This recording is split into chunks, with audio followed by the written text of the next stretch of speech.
Hoje vamos falar sobre um dos pilares da educação financeira, o orçamento. E dizer que o orçamento ele é um dos pilares muito essencial da educação financeira, porque ele nos ajuda a definir as nossas receitas e a definir as nossas despesas. Digo isso de receitas porque receita é o dinheiro que sempre entra. Pode ser o salário, pode ser dinheiro de um negócio, de um pequeno negócio que nós temos.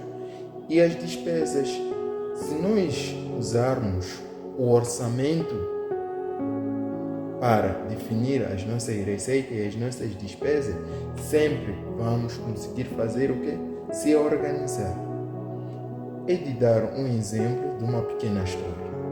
Por exemplo, o José ele trabalha, mas ele não sabe o que é um orçamento.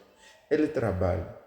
Quando chega o final do mês, ele gasta o valor, ele paga as suas despesas, paga a alimentação, moradia, ok, tudo mais. Mas ele, no meio do mês, tem muitas despesas que ele, às vezes, sem olhando, sem controlando, ele acaba gastando o seu dinheiro, sem olhando para o amanhã. E num certo tempo ele decide que ele quer comprar um computador. Mas ele quando trabalha, chega ao final do mês, ele já fica totalmente sem nenhum dinheiro. Porque ele não faz nenhum orçamento. Ele só gasta só. Ele recebe o seu salário e só começa a gastar. Já num certo dia, ele entra no YouTube, começa a pesquisar sobre a educação financeira. Ele vai, encontra um dos conteúdos da educação financeira que é o orçamento. Daí, quando ele encontra o orçamento, ele vê aquele vídeo, ele percebe uma coisa que estava a lhe perturbar ele mesmo.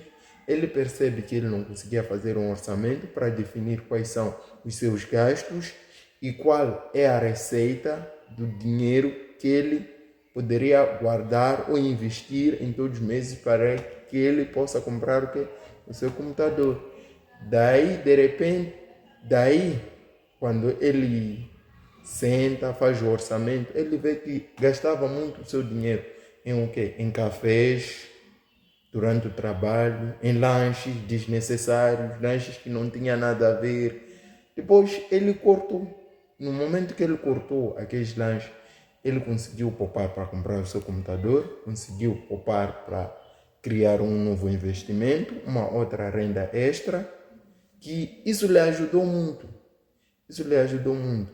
O moral da história é essa.